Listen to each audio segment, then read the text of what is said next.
السلام علیکم ورحمۃ اللہ وبرکاتہ۔ سبحان اللہ وبحمدہ سبحان اللہ العظیم۔ اللہم صلی علی محمد وعلی آل محمد کما صلیت علی ابراہیم وعلی آل ابراہیم انک حمید مجید۔ اللہم بارک علی محمد وعلی آل محمد کما بارکت علی ابراہیم وعلی آل ابراہیم انک حمید مجید۔ دوستو، آج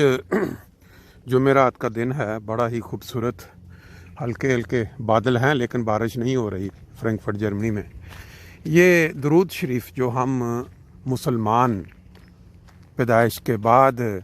اذان کے ساتھ کان کے اندر جس کا آغاز کرتے ہیں، ایک دعا بھیجتے ہیں پیدائش کے فوراً بعد مسلمان کے کان میں، اور اس کے بعد یہ درود شریف کی برکات اور اس کے جو فضیلت ہے، اس کے اوپر پوری زندگی جو انسان کی گزرتی ہے بحیثیت مسلمان سنتے رہتے ہیں۔ جو اس کے الفاظ ہیں، ان کا جو ترجمہ ہے، کبھی اس کے اوپر غور کریں اگر ہم، تو اس میں ہم وہ برکات اور انعامات جو حضرت ابراہیم علیہ السلام کی آل پہ یا جو امت پہ اللہ تعالیٰ نے فرمائے، ان کی دعا مانگتے ہیں اللہ تعالیٰ سے کہ اے اللہ، وہ والے انعامات جو ہیں وہ رسول کریم صلی اللہ علیہ وسلم کی امت اور آل میں بھی جاری رکھ۔ اب وہ انعامات کیا ہیں، یہ اگر اس پہ غور کریں تو ہمارا جو قبلہ ہے، جو ہماری دعائیں ہیں، وہ بالکل بامانی ہو جاتی ہیں۔ لیکن مسئلہ یہ ہے کہ ہم مسلمان دنیا بھر میں جتنے بھی پھیلے ہوئے ہیں، یہ درود بھی پڑھتے ہیں اور اللہ سے دعا بھی مانگتے ہیں کہ وہ انعامات ہمارے رسول پاک صلی اللہ علیہ وسلم کی امت میں جاری و ساری رکھ۔ اب وہ برکات اور انعامات کیا ہیں، وہ قرآن مجید کے اندر بڑی تفصیل کے ساتھ اللہ تعالیٰ نے بیان کر دی ہیں۔ بات یہ ہے کہ ہمارا دیس پاکستان جب معرض وجود میں آیا تو وہ اسلام کے نام پہ، مسلمانوں کو اکٹھا کرنے کے نام پہ وجود میں آیا، لیکن کون سا اسلام اور کون سی مسلمانی؟ اب بات یہ ہے، آج کا اگر آپ دور لے لیں، یہ نیچے ہم دونوں طرف میں دیکھ رہے ہیں، پتوں کے ڈھیر لگنے شروع ہو چکے ہیں۔ درخت جو ہیں اوپر سے بالکل ننگے، ان کے سب پتے جو جھڑ گئے کیونکہ یہ موسم خزاں کا ہے، لیکن یہ پتے یہاں پڑے نہیں رہیں گے۔ یہ خاص وقت تک یہ ویٹ کیا جائے گا ان کا، جب یہ سارے پتے جھڑ جائیں گے، پھر جو گورنمنٹ کی مشینری ہے، جو گورنمنٹ کے ادارے ہیں، وہ یہاں آئیں گے اور ان پتوں کی صفائی کریں گے۔ یہ پورا علاقہ بالکل چمک جائے گا، صاف ستھرا نظر آنا شروع ہو جائے گا۔ کیوں؟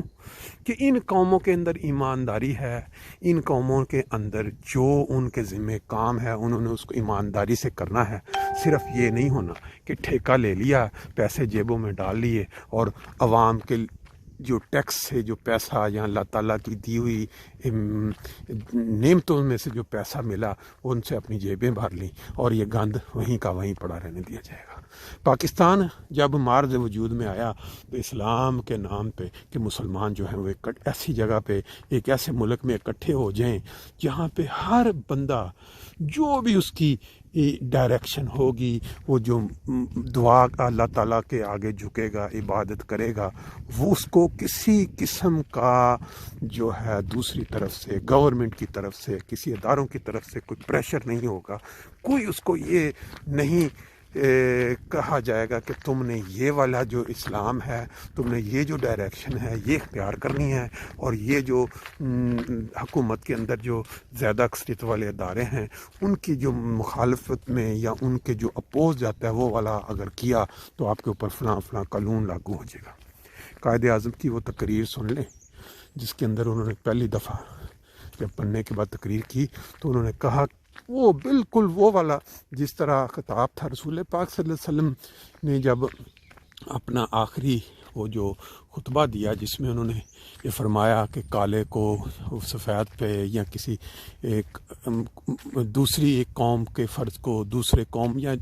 ریسزم یا یہ وہ اگر آپ پڑھیں یا سنیں تو اس کے اندر یہ ساری تعلیم جو ہے بڑی واضح طور پہ بتائی گئی، اور اس کو بیس بناتے ہوئے جو اسلام اصل اسلام تھا، قائد اعظم نے اس تعلیم کو مد نظر رکھتے ہوئے ملک پاکستان کے لیے یہ جو شعور وہ جو دیا نظریہ پاکستان کے، اس کے اندر جتنی قومیں بھی آباد ہوں گی وہ اپنے اپنے مذہب کے مطابق یہاں آزادی کے ساتھ رہ سکیں گی۔ اب آج کا دور آپ لے لیں، کہ پاکستان بننے کے بعد اس آغاز سے لے کر آج تک دن بدن کس ڈائریکشن پہ جا رہا ہے سب جانتے ہیں. اس میں زیادہ ڈیبیٹ کرنے کی، زیادہ تفصیل میں جانے کی ضرورت نہیں ہے. صبح کی سیر کا مزہ ہم نے کرکرا نہیں کرنا. یہ نظارے جو آپ دیکھ رہے ہیں یہ رہائش ہے ایک فرینکفرٹ کے ایک علاقے کی، اور یہاں پہ یہ رستہ ایک بیچ میں گھروں کے اندر سے بنا ہوا ہے. بچے جو کنڈر گارٹن اسکول ہے وہاں جاتے ہیں، یا لوگ جو یہاں سے اسٹیشن کی طرف جاتے ہیں وہاں. یہ سامنے آپ گھر میں دیکھیں ایک خاتون بوڑھی. ادھر ایک چیز بڑی دلچسپ ہے، آپ کو چلتے چلتے دیکھ کے مجھے یاد آ گیا کہ جرمنی میں کہا جاتا ہے کہ یہ ملک ایسا ہے کہ یہاں ایک وقت تھا کہ آپ کو جو ضرورت نہیں ہے کیمرے لگانے کی یا جاسوسی کے لیے لوگ رکھنے کی. یہاں کے جو لوگ ہیں وہ اپنے جو خاص طور پہ بوڑھے لوگ، جنگ عظیم کے بعد جب آدمی زیادہ ان کے مارے گئے جنگ، تو وہ جو عورتیں رہ گئیں وہ یہی کہ دیکھتے بالکونی میں بیٹھے یا باہر بیٹھے ہوں، ذرا کوئی چیز انہوں نے محسوس کرنی تو انہوں نے فوری طور پہ وہ داروں کو اطلاع دینی کہ یہ کوئی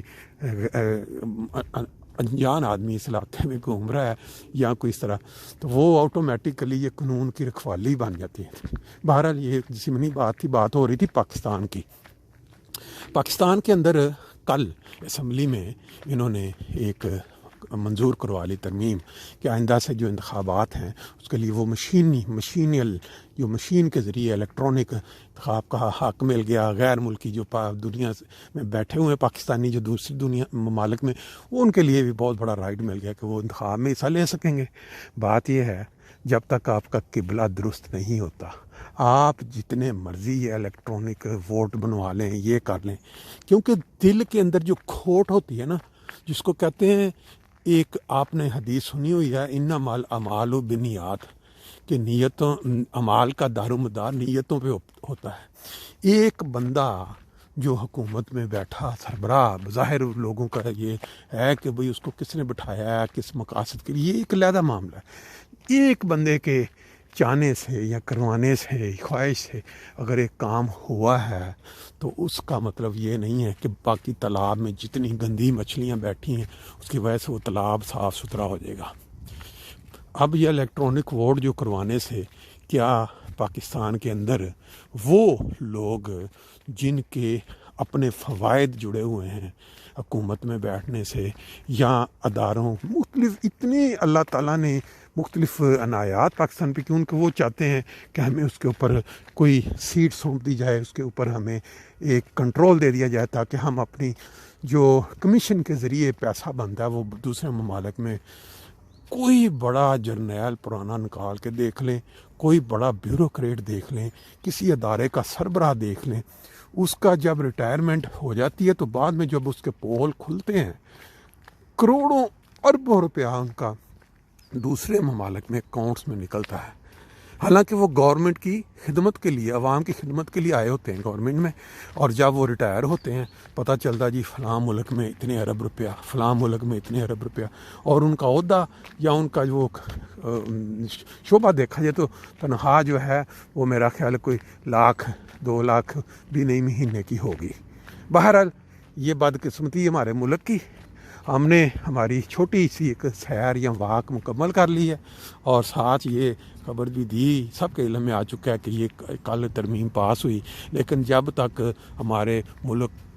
کے جو عوام ہیں یا جو سربراہ ہیں ان کا قبلہ درست نہیں ہوتا، ان کی سوچیں درست نہیں ہوتی. سوچوں سے مراد وہ پاکستان وہ نہیں بناتے جس میں تمام لوگوں کو، جو پاکستان کے چاہنے والے ہیں، جو پاکستان سے محبت کرتے ہیں، ان کو آزادی نہیں ملتی، ان کو اپنی مرضی کے مطابق رہنے نہیں دیا جاتا. اس وقت تک اس کی ترقی کے چانسز یا اس میں بہتری کے چانسز ناممکن نظر آتے ہیں. اللہ جانتا ہے کہ یہ کب ہوگا.